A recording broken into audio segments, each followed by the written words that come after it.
Hello, everyone. I'm Jean-Claude BeyondMystic, and welcome to this very special episode of Deep Woo. Tonight, the Divine Feminine Oracle Show on the solar eclipse in Scorpio. Of course, you can find my guests, Julie and Sophie, at MAISONJupiter.com, and also here on MAISONJupiter.com. I got that twice. Julie, Sophie, welcome to the show. How are you guys? Bonsoir. Hi, Nice Lucy. to Hi, be here with everyone. you guys. I kind of just messed up my introduction, folks. I'm sorry.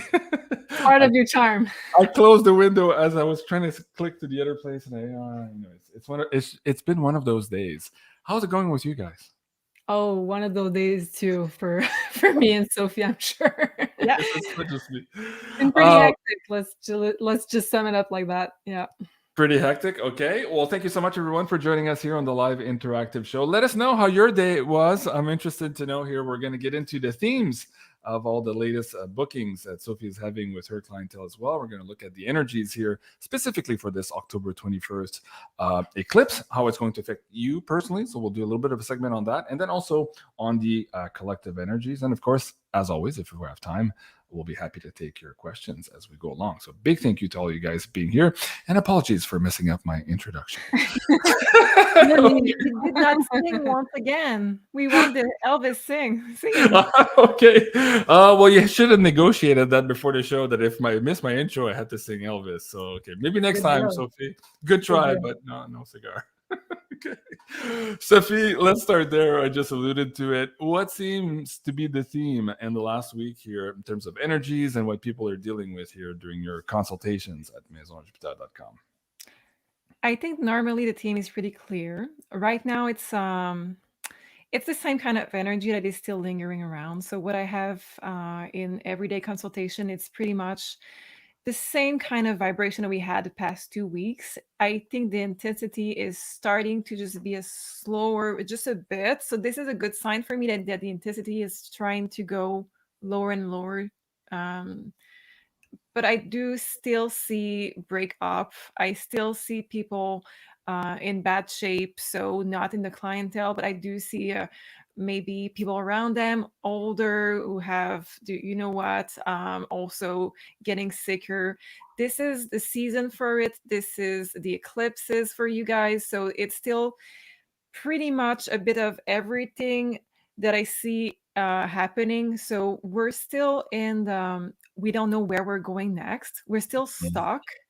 So this is pretty much what Julie is going to say in a few minutes, I'm sure. Eclipse is season. So we don't know where it's going to hit, but it's still pretty much really intense all around. And how are people in general dealing? Sorry, I have a little bit of echo. Julie m'a juste fermé ton mic en attendant. Sophie, how are people dealing with this like uncertainty? I think you said they're stuck. They don't know where things are going to go. Why is that difficult for them? And what are they trying to do here to maybe mitigate some of those stresses that come with this big unknown and this period of unknown time we're in now? Sophie? So what I find about the intensity is that many of us have already have their big moment, their big eclipses, I think. So for the few of them that I still see in consultation that have breakups, that have big change, that we don't know where to go next, we're still feeling stuck, all of us, I think. This is the energy around. We need to just focus on trusting the divine. This is not easy. So in my one-on-one consultation, if you have the cards for it, I suggest that you either do your vision board, or you work on your root chakra, or you really say to the universe, you talk to the universe and you say, I trust you, but I need security and I need this and this, but I let you decide how you're going to bring it to me, but I need that. Oh, sorry, I was on mute. You mentioned something about most of us collectively have already had maybe this tower card moment. Of course, the eclipse is on the 25th, but we've been feeling these energies for almost a month now, and we're going to be feeling them for months afterwards. What about the people who haven't had that tower card moment yet, and they're like waiting for that shoe to drop, and they're wondering, what the hell's going to hit me? Am I going to be okay? What are you fielding some of those questions also, and what are you saying to those people? Yes, that's a very good question. I'm sure Julie's going to say things about that, so I don't want to take this question too far away from where she wants to go. But okay, I think that people who haven't had their tower moment, correct me if I'm wrong, Julie, but I think that it's not necessarily going to have to be big in your life. If you're doing the work, it's not having to be big. It's not a change of job, a moving, a breakup, or a death necessarily. If you're doing your job, that means that you're listening to the signs, that you're doing your job in a sense of, if I'm good where I'm at, I'm staying there. If I'm not good where I'm at in any kind of area of your life, I'm not staying where I'm at. If you do that, you're up to date and there's no big change for you.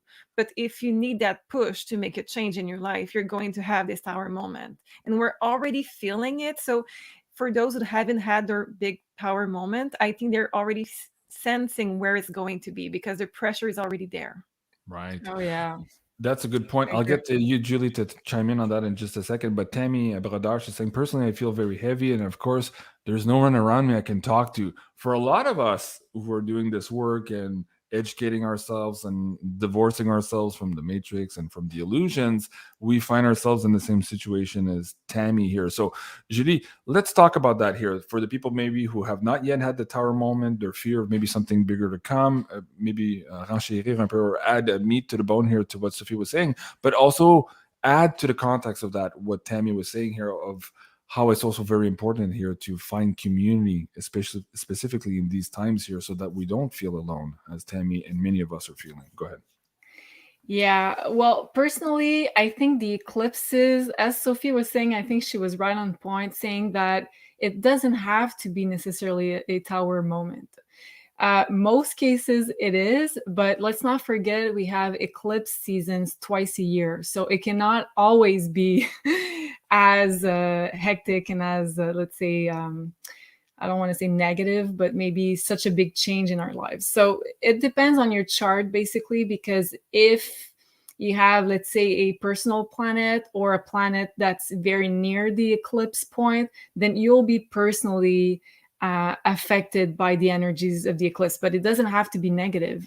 It's just something that's going to shake off stagnation in your life, like Sophie was saying. If you're resisting some sort of change, your soul is like pushing for growth during eclipse season, especially if it hits one of your planets in your natal charts.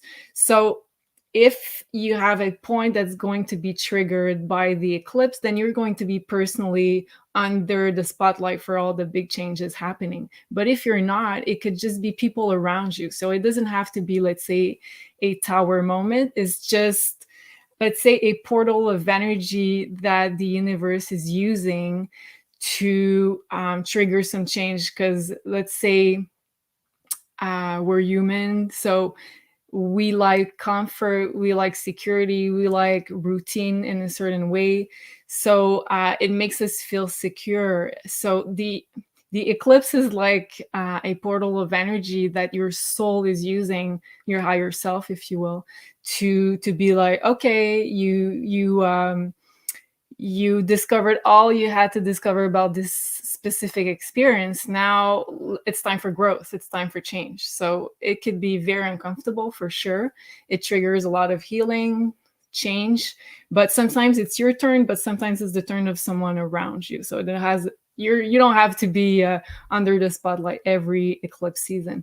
So I think that's good news for a lot of people, because they're like, oh my God, you get like, there's a lot of things happening. Yeah. It's not just this lunar eclipse. Of course, the financial stuff is in turmoil. The WAR spiritually and also in different theaters around the world is going wild. So a lot of people have cause for concern, of course, with where things are heading. And so they're hoping that at least their little bubble might be okay, seeing as you're saying here, they've done the work, they've done the homework, and they're on the right path. But you just mentioned something important there too.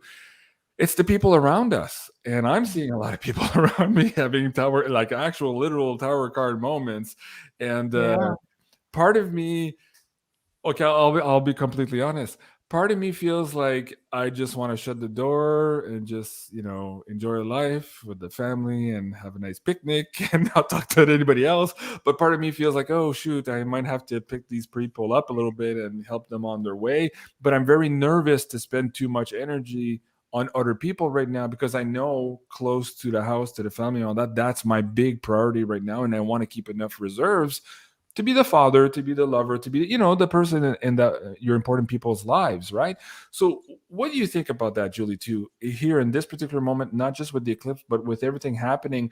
How do people guard their energies to make sure that they're there for their core, but also making decisions on perhaps to get out of the core to help some other people? How do you navigate that? Wow, that's a great question, actually. I'm still trying to figure out this one for myself, too.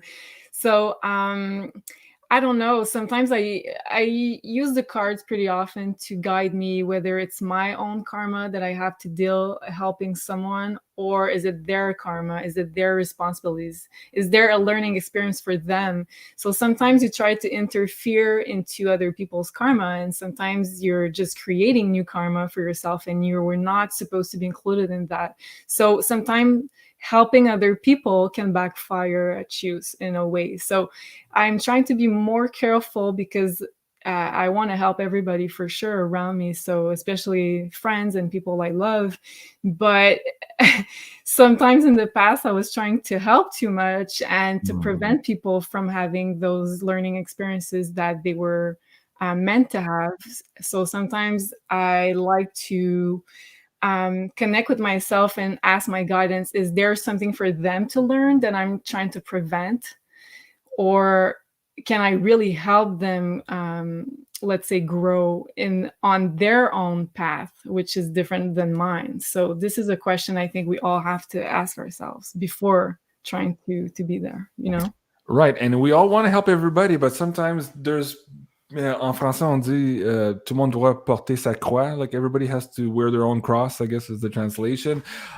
Sophie, how are you seeing that, first of all, with the clientele base? And what would you say to people, too, on how to maybe manage those expectations, manage those energies in this crazy, crazy time of chaos that we find ourselves in right now? That's a very good question, too. There is no bad way of doing it. Just listen to how you feel, what you want to give, what you don't want to give, and just make sure that if you really want them to be able to work their own life and be independent and strong, that you help them with the tools of it, but not doing it each time. That's very good. And actually, Giselle, you have a really good point. She says a lighthouse doesn't go out chasing ships. Wow. Exactly. I love that. Wow, that's very poetic. I love it, Giselle. Merci beaucoup. Thank you. I love that. Crevrier. That sounds very French. Merci, Giselle. That's a really good comment. Somebody else was saying also, too, I think I shared it. Alex, question, JC. Is it bad that I want the chaos to start so I can get all of my frustrations out? Okay, Alex, a lot of people are feeling that way too. We're like, fuck. Oh, sorry. Like, pull the Band-Aid already. Let's get through this, right? We've heard this for a lot of us already. We're feeling that same energy. So let's start with you, Sophie. You're on the screen. Is it bad that we want to just get this done? No, it's good. It's always good. It makes me think about my own anxiety. When that level of stress is too high, this is making me feel that I want to go into action. I think that's the same energy. It's like, because of vibration of stress, and I'm just anxious that much, that I need to go into the real thing to do the action. I'm less scared of the real thing that I was scared of, that my actual anxiety. So I think that's about what he says, that maybe it's just so much pressure that we just want to be in the real thing and stop just being afraid of it. That's a good point. Julie, you want to add to that? No, sorry, I was reading comments. I caught you with your pants down, Julie. Great points, guys. All great points all around. Okay, well, this is a good point. Let me bring this one up here. Somebody was asking me, hey, GC, are you going to do readings on global events? We try not to so much on these shows. We really want to focus. Sometimes we look at it in the context of the global energies and how people are going to deal and what type of things are going to manifest. But we will be doing that tomorrow on the Rumble show, because when we get into these live events, as the question was asking here, we have to watch our language, of course, on this platform. So this is why I just started this new show here. Let me see if I can bring this up on this other screen for you guys. There you go. No, it's not working. At any rate, let me bring it up on the other one then. Rumble, JC. There you go. Does that work? Yes. Okay, so tomorrow, I don't have the poster up yet because actually, it's going to be Thursday, I believe, this Rumble show with Janine here. We just did the one with Jim Willie. If you haven't seen it yesterday, fabulous show, guys. Go check it out. We did talk about a lot of crazy things that are happening in the world right now, yes. And in terms of pulling cards on some specific world events, we'll be doing that with Janine on Thursday, I believe at 4. She's touring Texas right now. There was a couple of truther events that she was visiting. We were supposed to do a show last night. It didn't work out with her schedule. So we will be recording the live pay-per-view, I believe, still tomorrow night at 8 o'clock on the BeyondMystic.net. And of course, we'll have this free show here on Rumble on Thursday. So hopefully that all works out. And RK, yes, GC, your Rumble channel is great. Thank you. I appreciate that. We're testing it out. And of course, we're pushing the boundaries on the language there, and we're having a lot of fun. So please do go and join us there. I'll bring the link to the Rumble channel here in the live chat. Julie, now that I've bought you some time, do you want to go back and answer the previous question? You know me so well, my Mercury retrograde brain.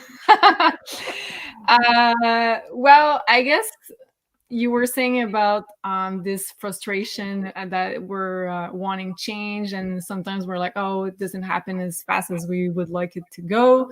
Yeah. I have a deep feeling that this eclipse season is going to be the answer that we've been waiting for a lot of topics. So the financial system, I think it's going to trigger a lot of changes there.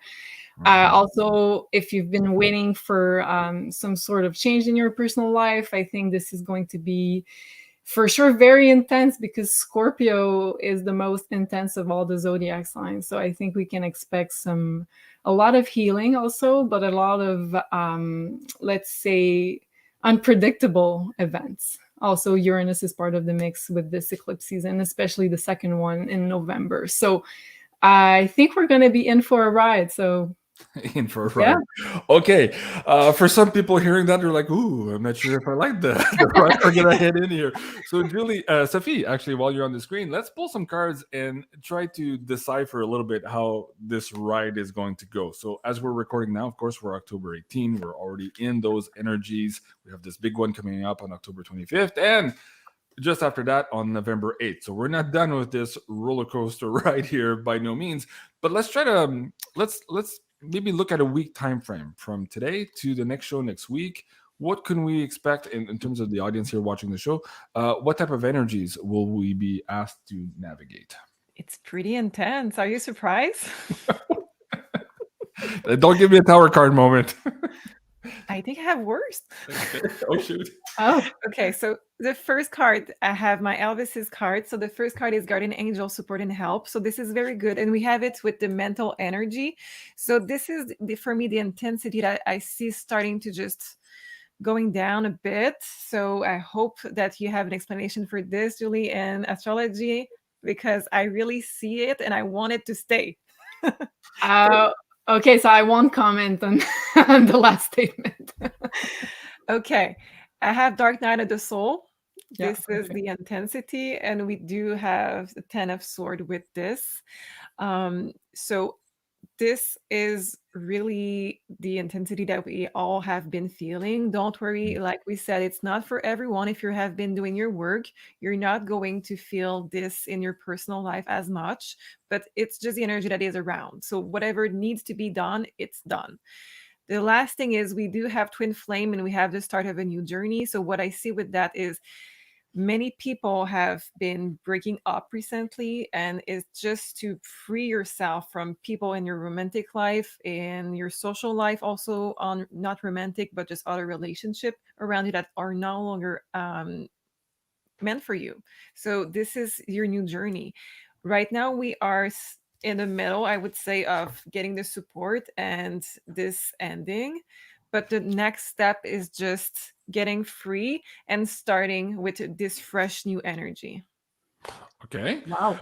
Julie, I'm going to ask you to add to that, and please don't quote any Usher songs tonight. But before I I'll do try. that, I was just having fun with you. Before I do that, Libby is making a comment here. She says, "Yes, Jim Woolley chats with Jean-Claude are always fantastic, but Rumble kept deleting my comments." You're not the first one to say that, and on Rumbles, there's no moderators. At least I don't have any moderators. It's not like YouTube; we don't have a community. So I'm wondering what's happening there. Of course, this platform is supposed to be uncensored, but I'm not sure. I've heard many of those, and I just want to let the audience know it's not me. I'm just doing the show, and there's something happening in the background, and it's also a little bit glitchy.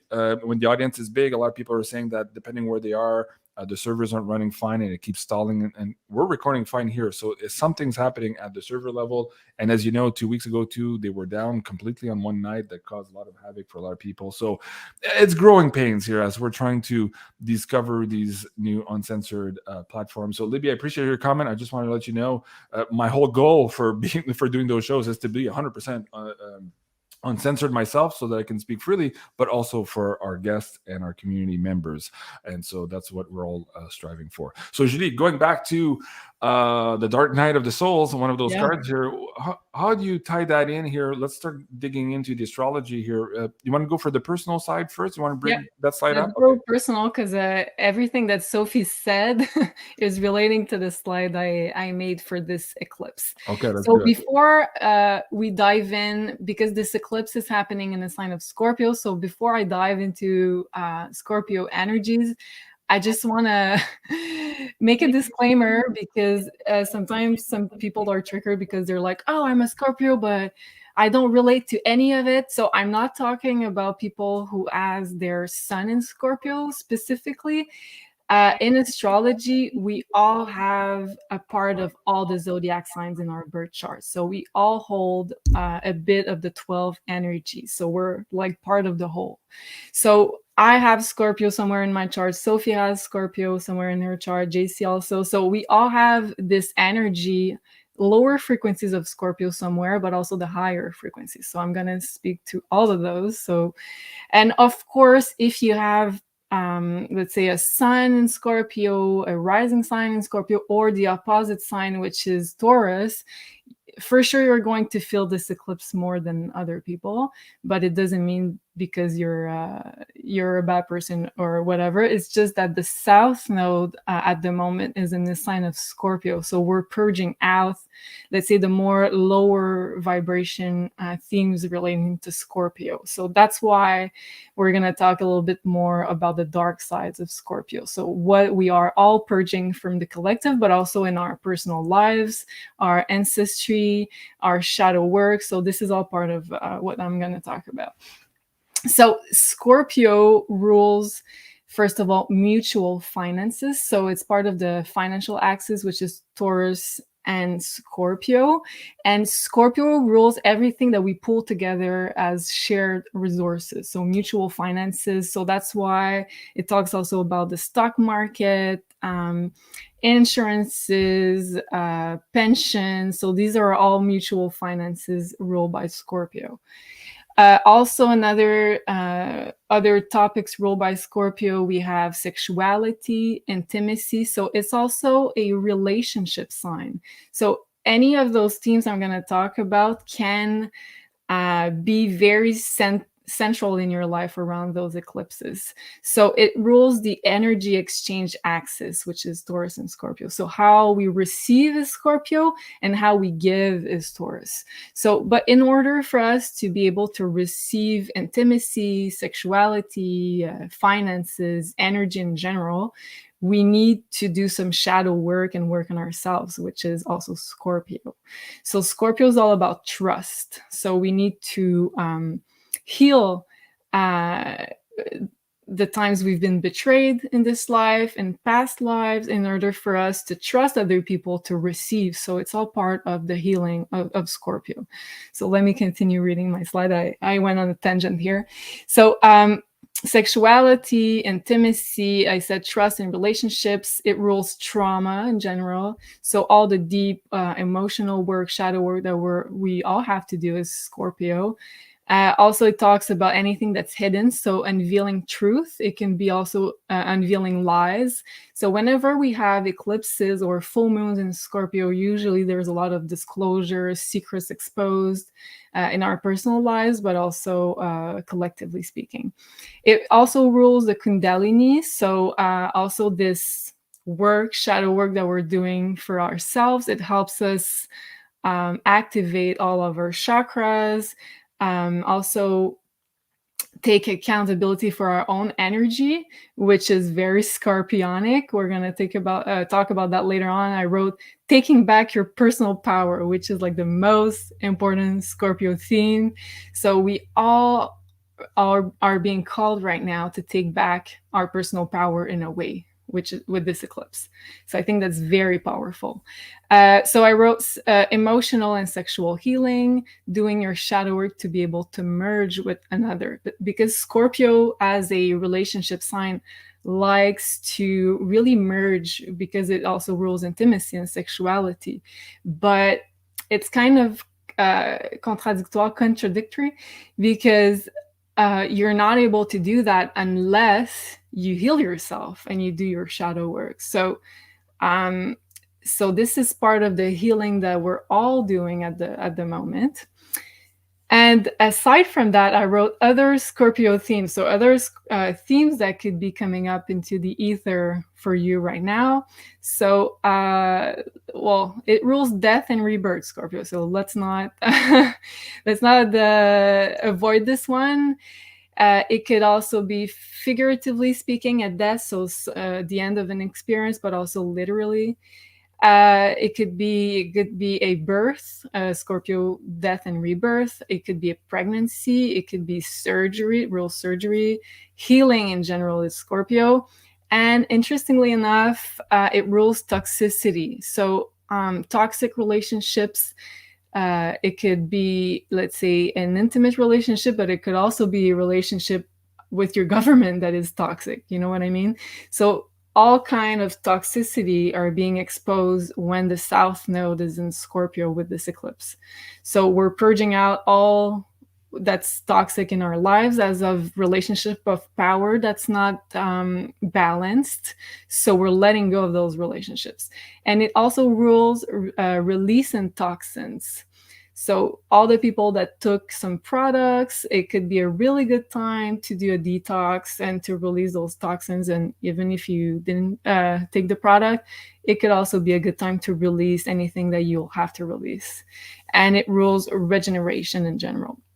So I said earlier, taking back your personal power in big caps here, because I feel like in my personal life, I think that's what's going on. I'm setting better boundaries. And we spoke a little bit earlier about helping other people and stuff. But in the past, personally, I've been trying to help people sometimes. And I did too much, and I wasn't good at really setting my boundaries. So I feel like this is personally what I'm working on at the moment with this eclipse, financially speaking, but also with my energy, where I want to invest it. So I feel like this is probably the most common theme that I see around me and with my own personal life. Oh, you're muted, JC.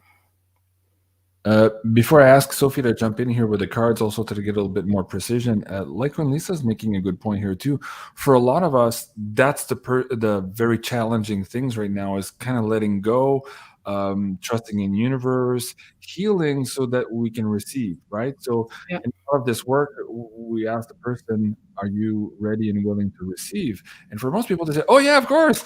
But then they realize, oh no, I have all this guilt attached to receiving, or I have all these traumas attached to releasing some energy. So all of this stuff. So like Lisa, thank you first of all for that comment. Yeah, Julie, what do you make of that? For those people who have that extra difficulty healing right now, letting things go and understanding that they're worthy enough to receive. That's I was gonna say worthiness, that knowing that you're worthy of all the abundance in the world. Like I saw a quote a while ago that was, you cannot liberate a slave that's not willing to let go of his chains. So I feel like it is directly talking to this eclipse. So we're all talking about this new financial system that we want to be more equal for everybody. We want everybody to be more abundant. But if you don't think that you're worthy of this abundance, then you're not ready to liberate yourself from your chains. So I feel like this is a big topic that we all have to heal right now. Okay, very good. Sophie, on that question first from Litecoin Lisa also, and then let's maybe pull some cards on that first reading to get a little bit more clarity as to what universe wants to share with the audience members as well. Absolutely. On my personal life, honestly, it's probably my French, but this eclipse season just kicked my butt. So I am right with you on this.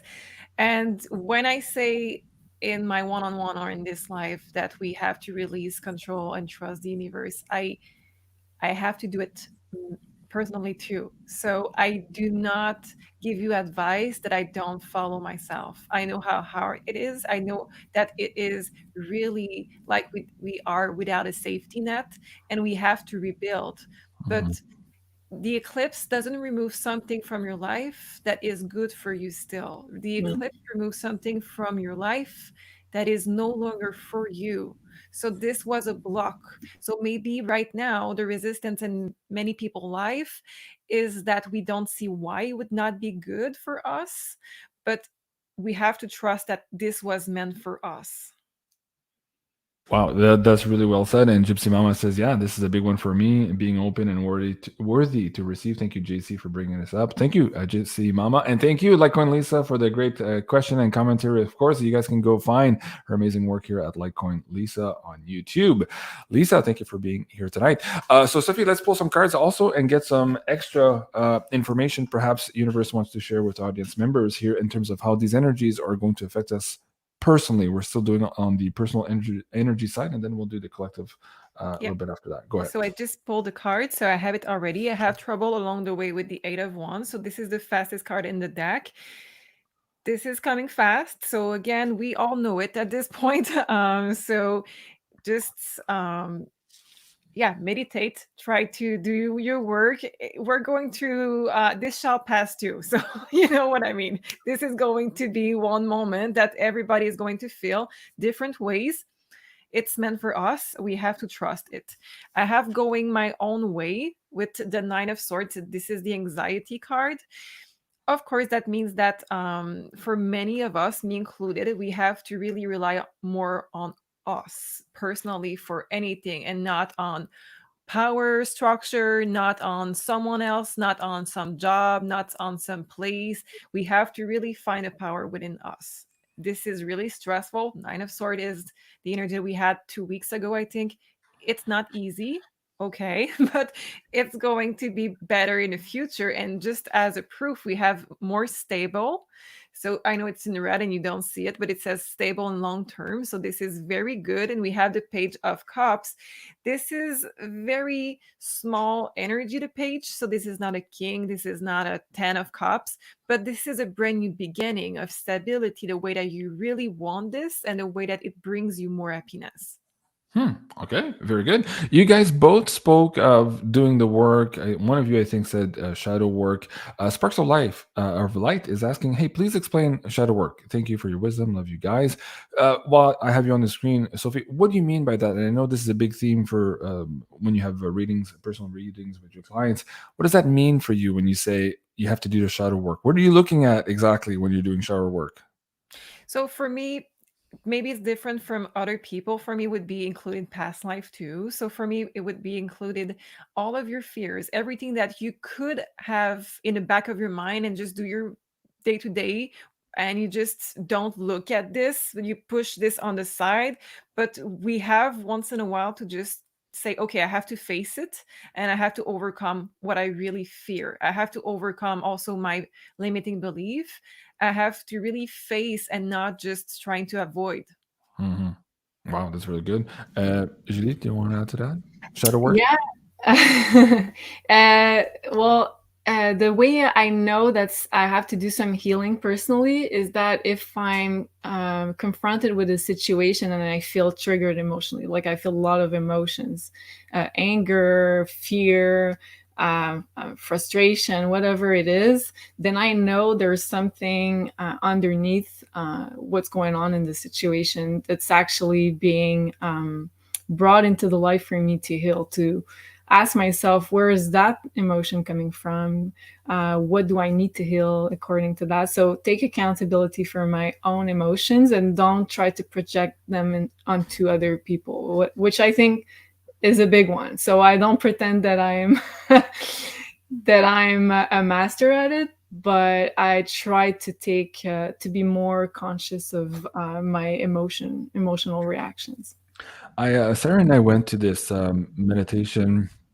It was a soul journey. I forget what the title was. Soul journey meditation with this North American native elder, and he was describing shadow work, or the precursor to knowing you're doing shadow work is as follows. He said, when you're busy mind, of course, you don't see the shadow and you're not dealing with it. But as soon as you stop everything and you go calm and you meditate, suddenly you have that little inkling of fear, of discomfort, because you've taken away all the external noise and you're left with you and your core wound, or some of the core wounds that are affecting your life presently and that are preventing you from doing the healing aspects because you're not looking at it or because you're not dealing with it. And this is where the elder was saying, this is where most people miss the boat, because as soon as that gets uncomfortable, when they've turn down all the noise and they sit down with the core wound, they get so nervous that they make busy again. So they'll go run a race, they'll turn on the TV, they'll call up the friends to go out, have a drink, blah, blah, blah, because they cannot stand looking at that core wound. It's begging to be looked at and to be dealt with. So he says that's really understanding that there's still things to be dealt with. And shadow work, as the person was asking, is when you find yourself so quiet and peaceful and there's an anxiety there. You're supposed to be calm there, and if you're not, it's because you have that shadow work to look at. Does that make sense? Great point. Yeah, great point. And if I may add, I think this is the first step of doing shadow work, is that reclaiming your own energy and trying to be at peace with yourself. But once you go through that first phase, because personally, when I was going through my spiritual awakening, at first I didn't know how to handle other people's energy, so I kind of isolated myself from the world for a little bit to reclaim my personal power, because I'm very empathic, so I tend to take other people's energies also. So I was trying to know who I was outside of the whole noise that you were talking about. So, but at one point where I was very comfortable with my own energy, I think the second part of it is re-including yourself into the world and re-having those social interactions. And then that's the second part, I think, of the shadow work, because people are going to reflect things that you thought you healed before, but sometimes they're not very much healed, Right. So you need those mirrors. That are other people, I think, for the second part of this shadow work. Very good point. Sophie, you're nodding your head. Do you want to add anything to that as well? Yeah, I heard of meditation. I have a friend who went to India, and he was put in a just empty room without any light at all. So not one distraction. And that was for 24 hours, if I remember correctly. So a long time, basically. So you lose track of time when you're in. You lose also track of many distractions that you can have in your mind, because that goes away after a while, and you're left with only what you have to face, and you have to face your demon in that space. You have to. So that's what you said, JC, just reminded me of that. And I think it makes a lot of sense that as soon as you're quiet, you know where you have to work. You know where you have some things that you have to really face. And the thing that's interesting also about the dark room technology, as you're explaining it now, also, it activates your third eye because you're deprived of all the other senses. And when your third eye is active, you see differently, not just the world around you, but yourself in it. So it is a very powerful technique, that's for sure. Okay, we're at the 38-minute mark. I saw the wonderful Carla somewhere in there in the live chat. There she is, Ascension Organites. Carla has donated a wonderful pyramid tonight, also from the astrology series for our show tonight, and to give away to one of the amazing tip jar donations for tonight. So let's see what this pyramid from Carla entails this evening. Let's see if we can bring this up on the screen for you guys. Hey everyone, hope you're doing well. This is Carla from Ascension Organites, and today I have another piece of the astrology series. This is Sagittarius. So as always, I use colors and crystals that help enhance and balance the properties and energies of Sagittarius. So purple and royal blue are great colors for Sagittarius. So we have clear quartz, turquoise, ruby, aluminum metals, and the tetrahedron symbol in silver. So Sagittarius is very honest. They love freedom, adventure. So that's where the ruby comes in. It gives a boost of courage, zest for life, motivation, help keeping up with goals. Turquoise is for protection. It helps with healing. It's a great purification stone. And clear quartz is basically very versatile, whatever you need it for. I'll give it a quick turn around so you can see it. And there's Sagittarius. I hope you guys like it, and I'll see you soon. Thank you. Thank you so much, Carla. I love that pyramid. Guys, if you're looking at getting one of these amazing creations in your own possession, you can do so here at ascensionorganites.com. And if you use the coupon code BeyondMystic, I had it there somewhere. It's a weird night.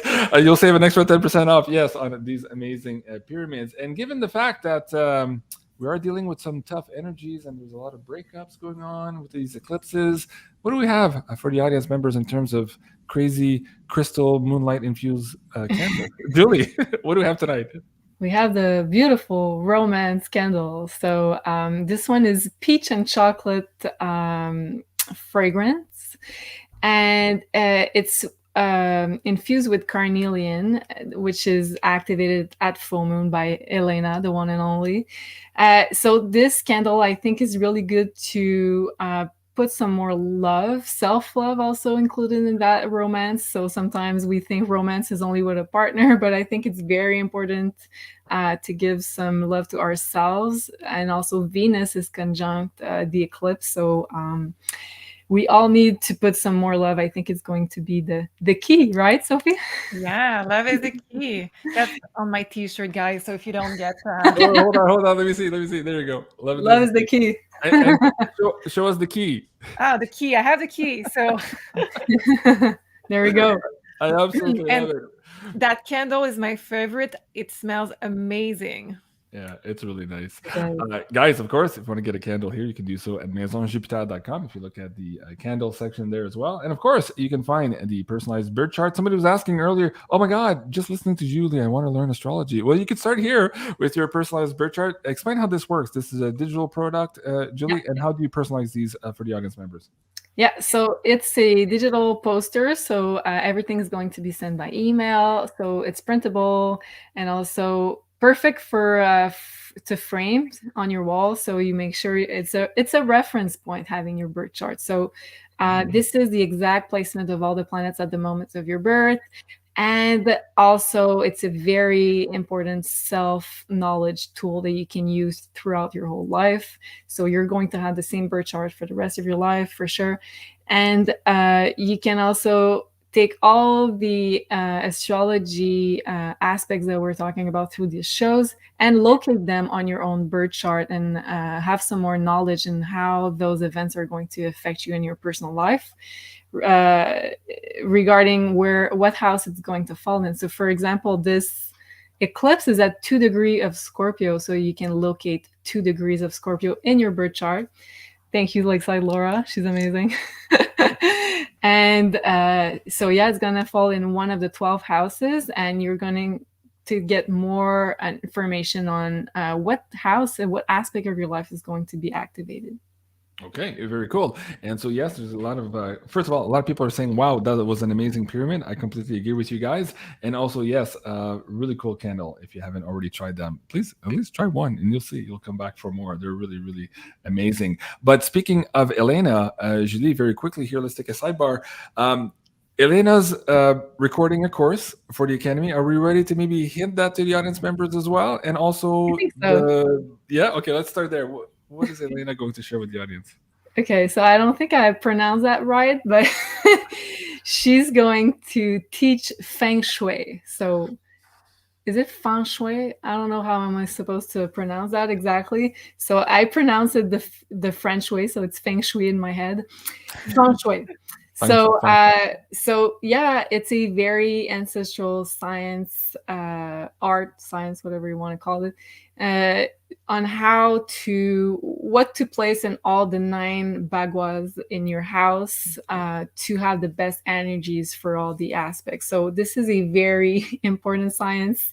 I personally applied it to my house, and it made all the difference in the world, especially for the prosperity corner, which is very important if you want to be abundant in your financial sector. So I had a huge hole in my wall in my prosperity sector of my home when I learned first Feng Shui.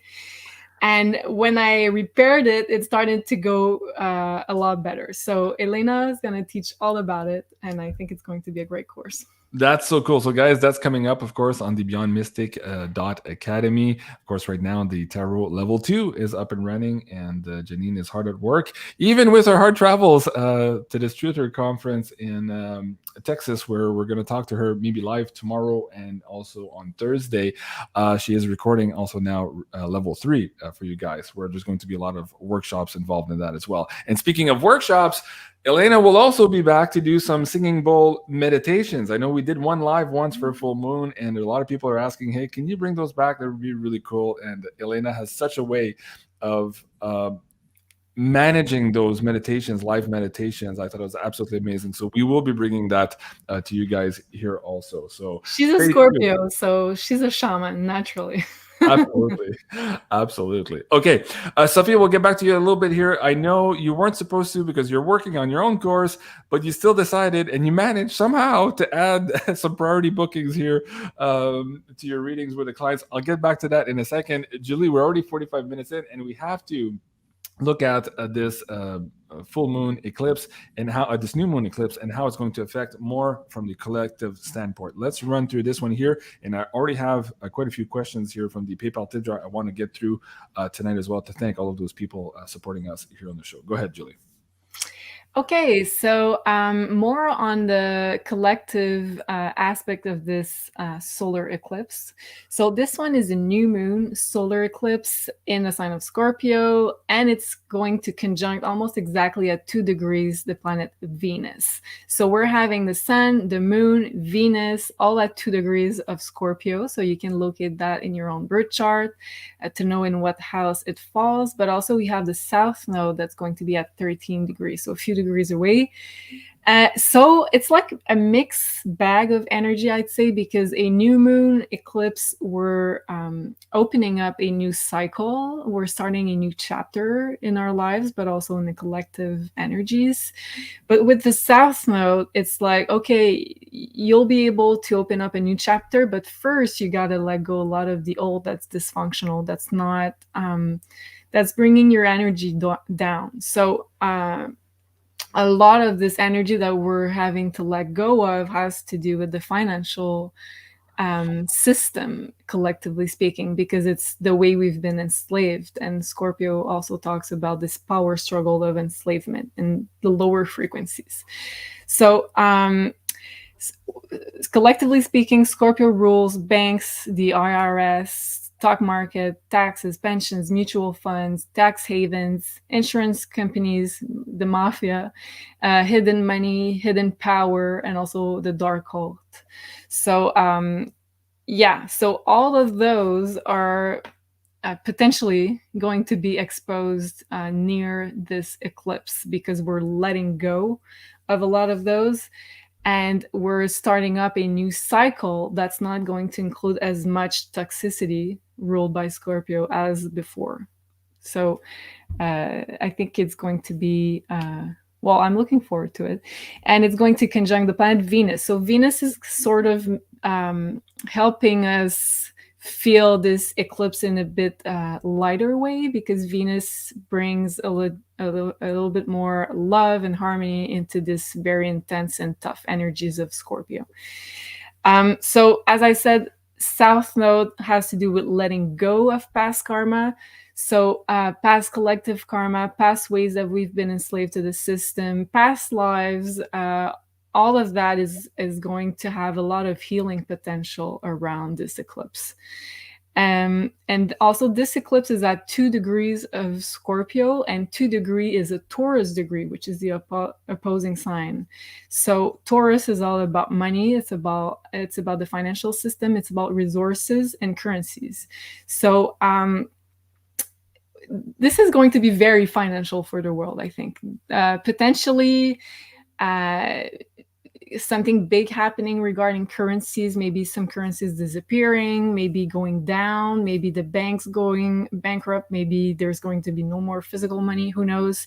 But Venus, that rules currencies, is going to be eclipsed on this eclipse.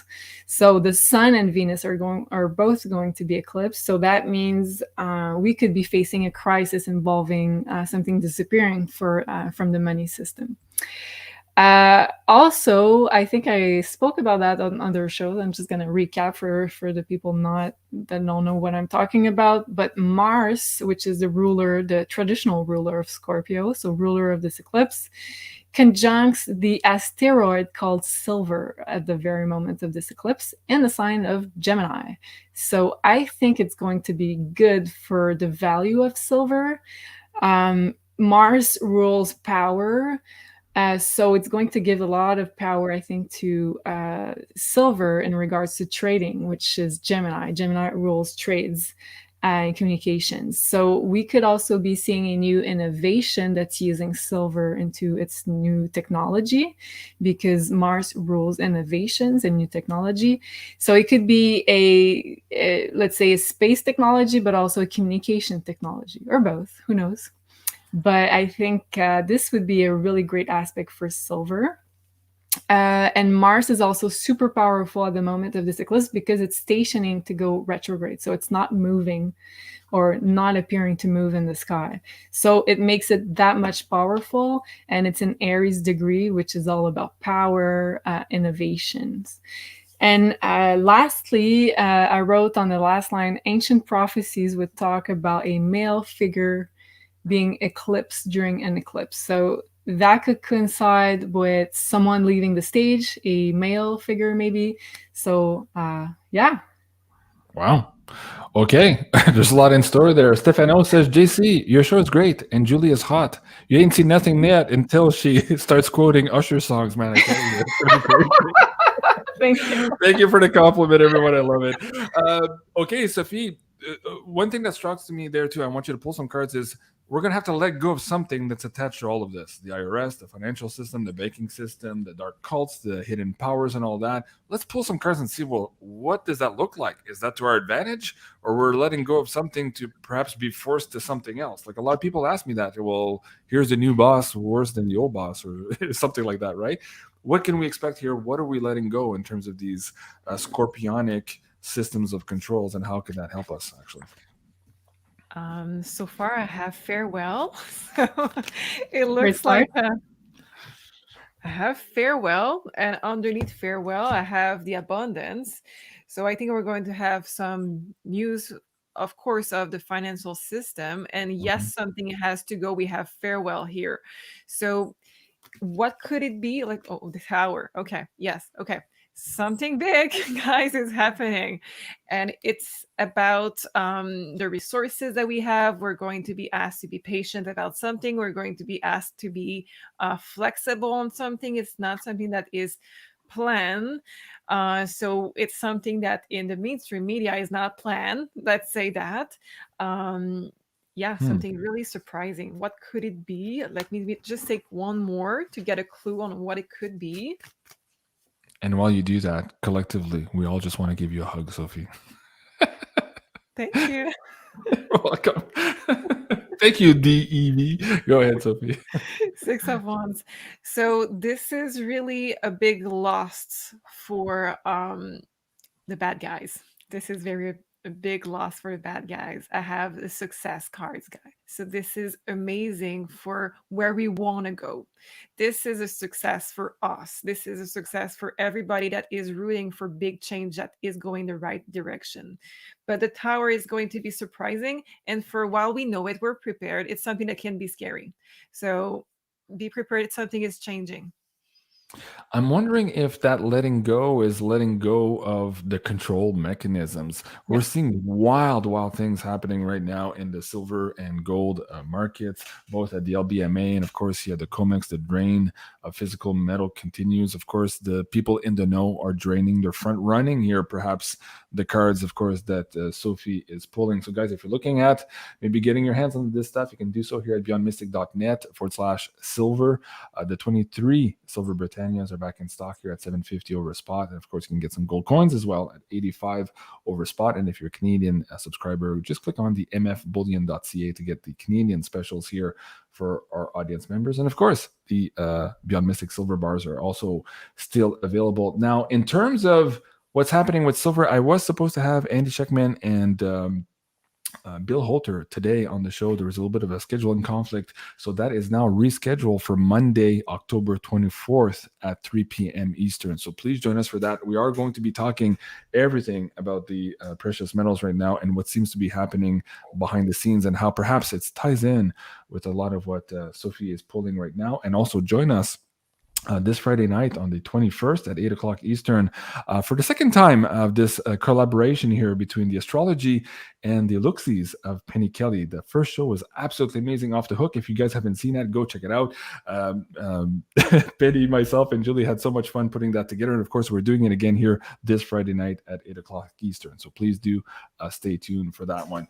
Sophie, or Julie, going back to this 25th collective energy, anything else I'm missing there? Big changes, letting go? You just said that they're probably letting go of the control mechanism with silver and gold. So I think it would make a lot of sense because Scorpio is all about power. So if you could sum up the sign of Scorpio in one word, that would be power. So whenever we have the South Node in Scorpio, so it's giving them less power. And we're trying to recalibrate this power exchange. So, and with Venus there, the currency planet, so that would make a lot of sense that they release finally their grip on the control mechanism of prices with the silver and gold. And that's going to be spelling a whole brand new world. Okay, we're 56 minutes in. I'm looking at the PayPal tip jar. Quite a few questions already, guys. If you're looking at getting Sophie or Julie to pull some cards or maybe do some astrology for you, you can do so now. Questions for Julie and Sophie are in the chat. Julie, I'll bring up first. I had one with some astrology, so if you want to bring up your software there. My sun sign is Virgo. My rising is Libra. And this is from Emerald Dragon Reiki. So if you want to bring that up, I'll get Can you you to... just repeat? Sorry, I'm having a... Sun sign is Virgo and rising Libra. Okay, thank you. Okay. Last thing, sorry guys. With everything that has been said with this big tower moment, I just want to say one more thing. I think there could be also just somebody dying that is in power. So don't forget that this is still possible with the cards that we are seeing, and with the eclipses that is coming in Scorpio, someone in power could be also be passing. I just had to add that. Passing or maybe leaving the stage. Leaving the stage also. Yeah. I wanted to bring up something, a little poster that was on Zero Hedge the other day. I was like, wow, they seem to be forecasting specifically in this language. I'm scrolling down here. The feed is so long with all these news stories as of late. It's really hard to follow all of this stuff. Anyways, I'm almost there. Yes, this is it. Is it really? Is it really Jover? Yes, it might be Jover very, very soon. So I think maybe, Sophie, you're pulling on this one also. So that could be really, really crazy. Yeah. Okay. Questions. Julie, I'll get back to the astrology in a sec. I'll get Sophie first to pull some cards for AO. Dear angels, I have a very important day tomorrow. What message does universe have for me? Thank you for your kindness. Okay. Important day tomorrow for AO. Needs to know what universe has in terms of guidance.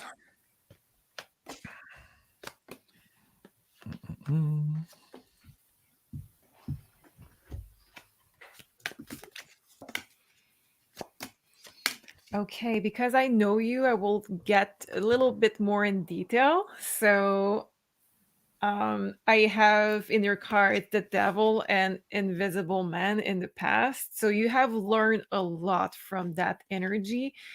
Tomorrow it's going to be something that you have to really feel focused, and you have to know that you're not where you have been many months ago. You are in brand new energy where you have learned so much, and you are now in a position of power. You have to own it.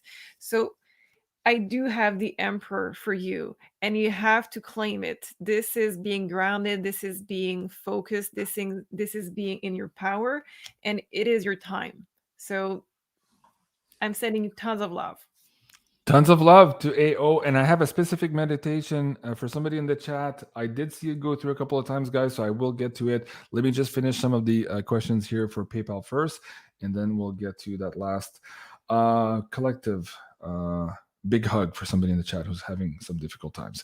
Okay, so Julie, going back to sun sign Virgo, rising Libra, the question is, many blessings to you ladies. I have a question about my relationship with my girlfriend who is a Scorpio sun, Sagittarius rising. Okay, so there's a lot. Sorry, I should have told you that part there too. Let's talk about relationships here for Emerald, Dragon, Reiki, Virgo rising, and Libra. Sorry. Sun is Virgo and rising is Libra. Go ahead, Julie. Okay, and their partner, you said Sun and Scorpio? Yeah. Who is Scorpio Sun and Sagittarius rising. Okay. I'm sorry, I had missed that first part of it. It's fine. Do you want me to buy more time, or can you? No, it's okay. I'll Okay. just go. Well, first of all, generally speaking, because I don't have all the information for your chart, of course. But since you're Libra rising, the eclipse that's going to be in Scorpio, which is also your partner's sun sign, is happening in your second house. So, so it also means that in your birth chart, your partner's sun is falling in your second house. So second house is all about your values. So you probably have some family similar family values with your partner. It talks about that it's very important for you to invest your energy in this relationship, which is the second house. So whenever I look at two charts, and I did a video on that on my channel, but it was in French, so I'm thinking about translating it into English. So I like to see where your partner's sun is falling in your own birth chart and what house it falls. So it talks a lot about your relationship dynamic. So second house, which is also the house where you're going to feel this eclipse on October 25th. For sure, there's going to be a change in your relationship dynamic and how you give your energy to that person and how you receive. Because second and eighth house, as I said earlier, is also about this energy exchange axis. So there's a new start there. So there's a potential for a lot of healing. Especially how you give, because second house is all about how you give, and also it could relate to how you deal with money in your relationship, but also intimacy, which is Scorpio. So there's a change there on how you guys are going to exchange your energy. So I'm thinking about a lot of shadow work in order for you to receive, but also give in a more trusting environment, which is all about Scorpio. And I'm going to just pull a card to give me another cue for your message. Just a second.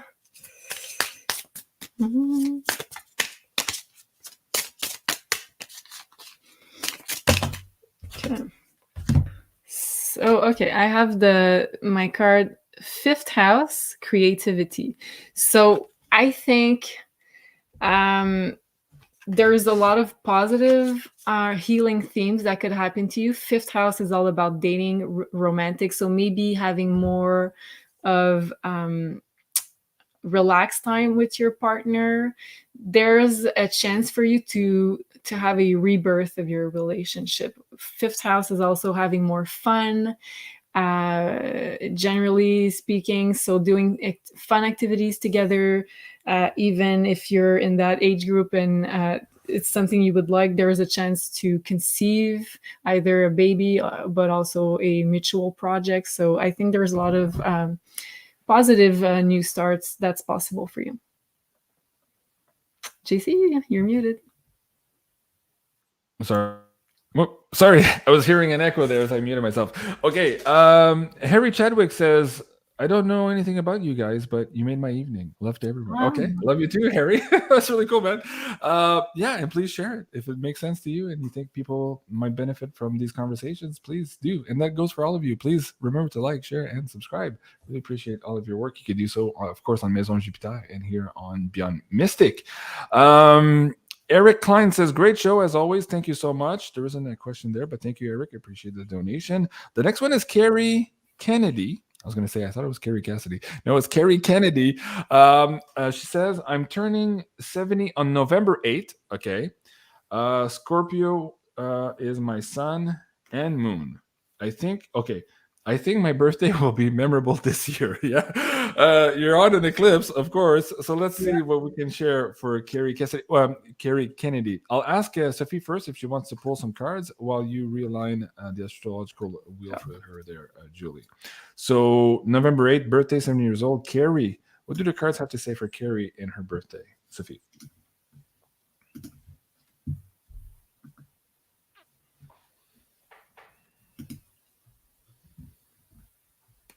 Okay, so I do have that you're going to be really treated like your queen for your birthday. I don't know what is planned exactly. I have luxury valued and appreciated, and I have the Four of Wands, which is the house, the foundation, the family, people around you supporting you. So this year, I do see that you're going to feel more. This year, it's like you don't really stress about little things. So you are more grounded, you are secure in what you're doing. There's this feeling of, I'm doing good. I know that in my life, I'm appreciated by my people around me. I don't see loneliness as many people are feeling since COVID. I see that you're just in a good space this year. So you may take on some new things, so new learning or some new travel if you want to do that also, because there is some kind of a good foundation to support anything you want to build on this. Okay, very good. And Julie, is there anything else from the astrological standpoint that could be affecting her? Let me Carrie. share my screen. Okay. Right. So this is the chart for the other eclipse on November 8th, which is your birthday. So the sun will be in the sign of Scorpio, and the moon, well, it's a full moon eclipse. So you see that the moon is directly opposed the sun. So that's going to be in your relationship sector that you're having this eclipse. So for all people who are either sun in Scorpio or rising sign in Scorpio, this eclipse season is going to affect you in your relationship axis. So yourself, you're transforming a lot with all this energy, as you can see here in your first house, which is you. So this is also changing the way you relate to other people and also your relationships. And as you can see, this eclipse is going to be very special because we have the planet Uranus that's almost exactly conjunct the moon. So the eclipse on November 8th. So Uranus brings a lot of surprises. So for sure your birthday is going to be special. And I think you can expect a surprise coming from either your partner or someone new. And it could also be someone new coming into your lives, because Uranus brings a lot of surprises, unexpected events, and also people coming into your life. And Uranus people can be astrologers. This is ruled by Uranus. It could also be someone that works with energy, or someone that's totally out of the box, someone that's very unique, which is Uranus. So yes. She did say, was it going to be memorable? So yes, I believe yes, it's it will be. Yeah. And happy birthday to you. Yes. Okay, very good. Bonne fête à toi. Yes, Carrie. Okay, XRP Lee, JC Sophie is also hot. I thought you meant JC is hot, but okay. So yes, Sophie is hot. But it caught my eye because of the XRP in the nickname. I wanted to bring that up because, man, we have two very diametrically opposed camps. There's a camp that believes that XRP is going to die with the banking system, here perhaps even as close as the eclipse. And there's a whole other camp that absolutely believes that XRP is going to go absolutely ballistic to the upside and might have a brand new world in this new future of ours. Can we pull some cards on that? I know it's not a crypto show, but man, do we get that question a lot? And when I saw XRP, okay, let's do an XRP question. Let's start with you, Sophie. Let's pull some cards on the future of XRP. Some people are just saying recently it could be tied to BlackRock, and as BlackRock is going bankrupt right now, it could pull Ripple and everything connected to it down to the ground also. It's a tough one, but we got to ask the cards. Let's see. I have a birth and a rebirth. So far, I think that some system, yes, are going to die. If underneath the block, I have the death card. So for sure, there is something that is going to die. So maybe the actual way of doing it, but we have the rebuilding, we have the birth right after the death. So I can understand why we have such opposite view on this, because we do have the birth after the destruction of it. So for me, I would have to say that something is going to survive, but maybe not exactly the same way as we have it right now. Okay, Julie, I'll ask you this here too, and how that ties into the eclipse and perhaps the unknown sources of funding and the bad guys and how they fund stuff. For a lot of people, they thought, and this is just allegedly, this is YouTube, that perhaps XRP was connected originally when it was created to maybe some very nefarious things involving little people. I'll just say that way. Is it possible that that's the part that's dying, that they're shedding, and then maybe there's a new hand taking control of XRP into this new world? How do you see that transition there, especially with Scorpio aligning with all of this?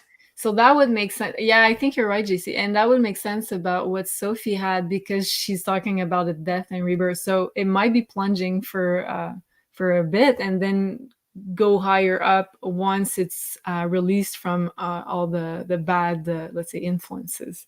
And I pulled a card, my astrology cards, and I had the new moon in Capricorn.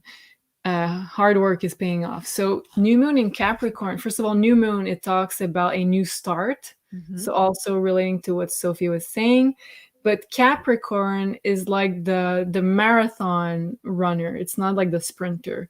So I think the value will go up, and because I know some people were talking about a potential spike and then coming back down. But with this card, I'm seeing the opposite, because Capricorn tends to be rewarded in the long term. So it takes a while to build itself. It has to be very patient. It's the most patient sign of the zodiac, but it's like there's going to be a rebirth and it's going to pay off at the end. Well, a lot of people have been patient, of course, since this SEC lawsuit and this like standstill. I think it's standing at 40-some cents here today. Some analysts were predicting that perhaps they would try to do a pump and dump to bring it to 60, 67 cents to then crash it again. Again, these are all things we're hearing. A lot of people are like confused, and somebody was saying on the chat, yes, thank you for calling about this, because it's very complicated. And like when Lisa is right, Louisiana, Missouri just pulled out a BlackRock. There's somebody else last week, and I think there's one more today in the news. So we're seeing a lot of weird things happening. And this is where, for a lot of us, and where some of the anxiety is coming from, is we don't know how all of this is really interconnected in the back. And there's going to be a lot of unintended consequences to perhaps these tower card moments that even the bad guys, of course, the good guys also. Yeah, and also we're seeing that with Crédit Suisse. It's all intricated all together. It's convoluted. So I think once we shed a light on something, we're all going to learn all the hidden ties that they all have together. And I think it goes a lot further than we think right now. And don't forget, we still have this fog, so we cannot see clearly what is happening. Right. I can see clearly now. Nope, not gonna do it. You almost got me. Okay, Esmeralda, JC, please, beautiful souls, have some words for Regina, who just lost her son. Okay. So first of all, our hearts go out to you, Regina. I'm asking the collective audience watching the show also to send you some love energy, some healing energy.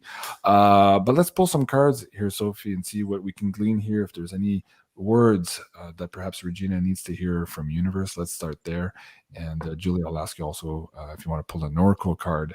And again, try to bring everybody watching the show together here to send Regina some energy here.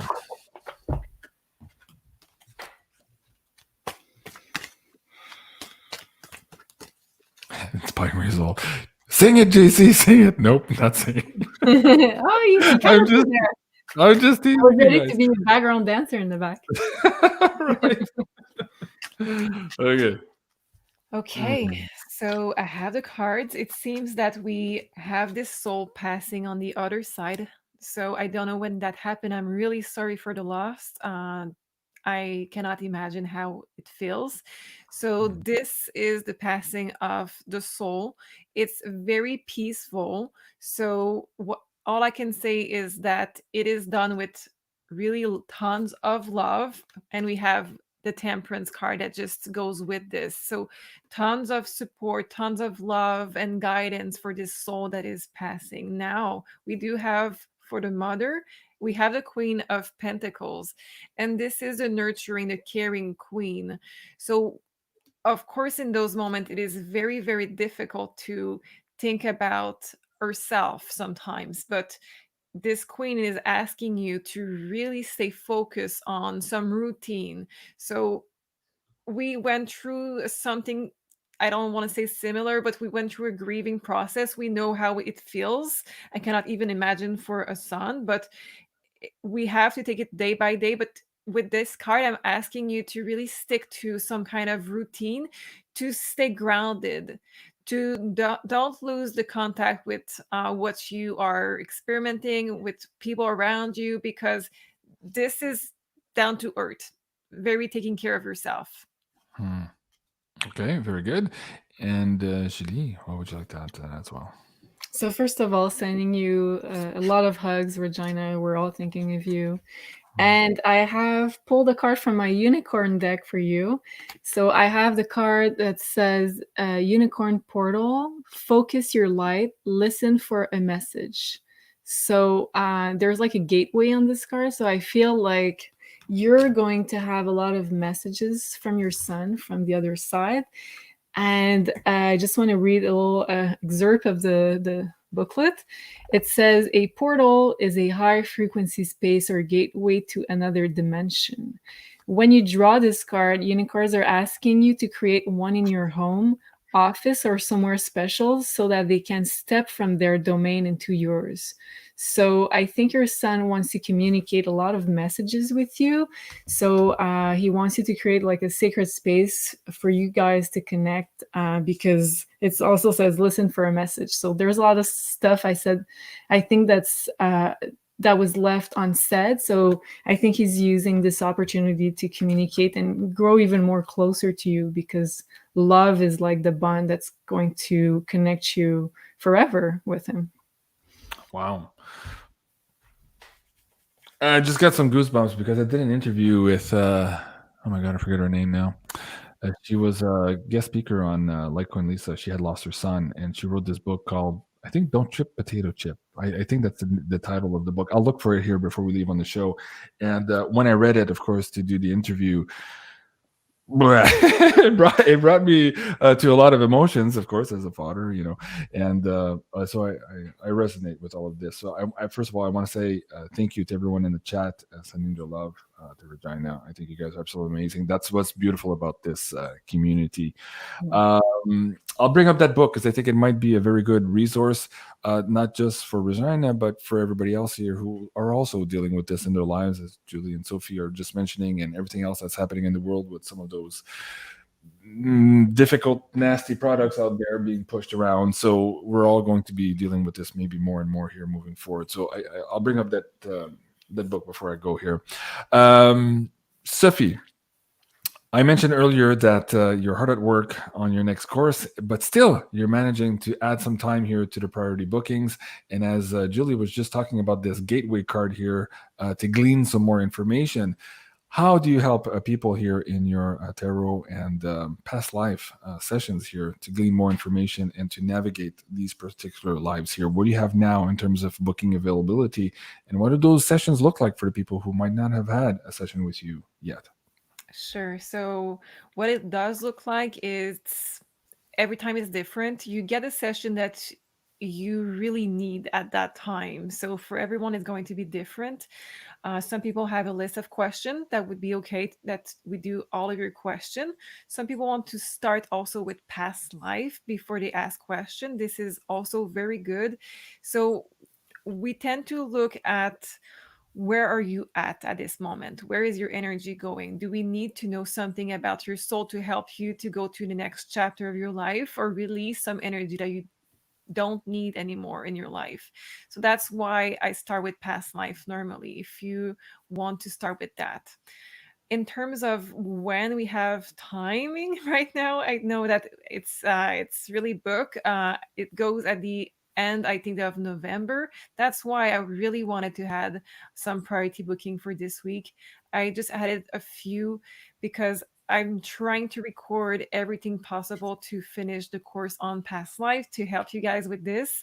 But I wanted to be there, wanted to be available for emergency or when you really need it, with every question that you may have with the eclipses. Okay, very good. So, guys, you can find that at MaisonJupiter.com.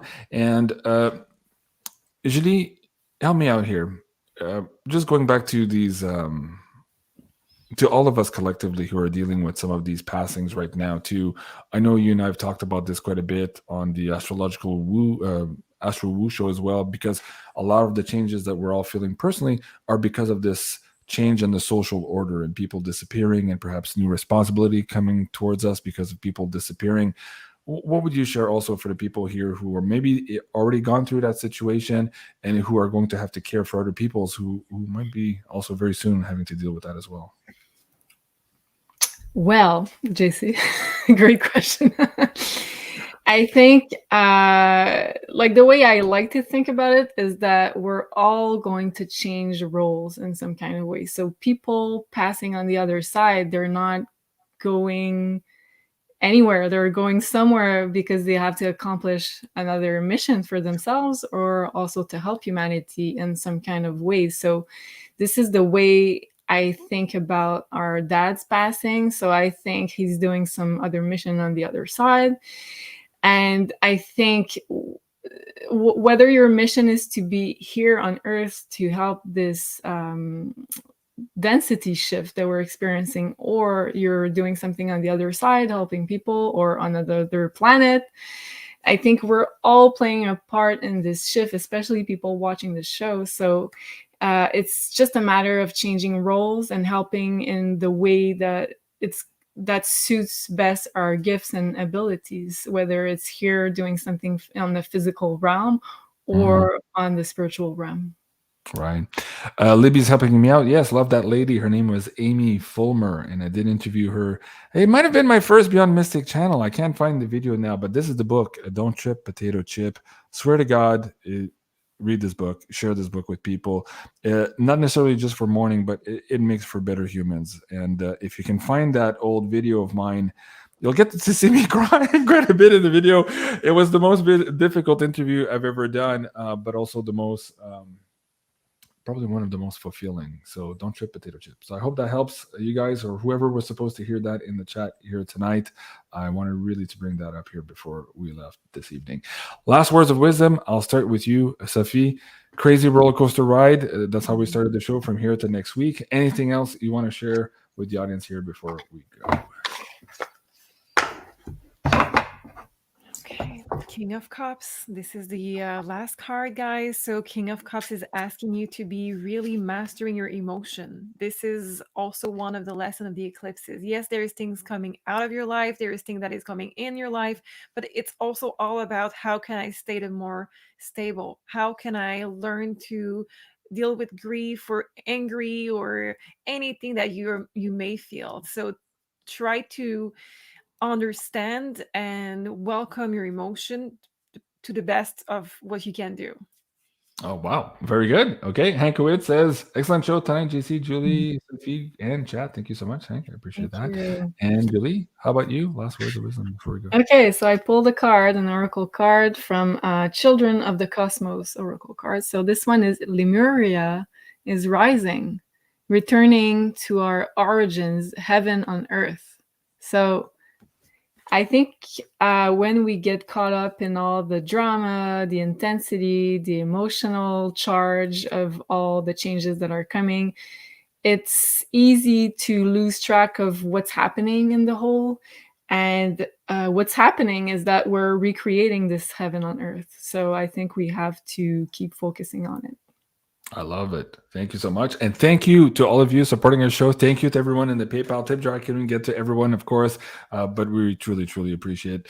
And of course, as I'm looking for that damn video of Don't Trip Potato Chip, I can't find it because of censorship. So yes, I really appreciate all of you guys helping us stay out here as long as we can. You guys are amazing. And Sophie and Julie, thank you so much for all of your energies here tonight.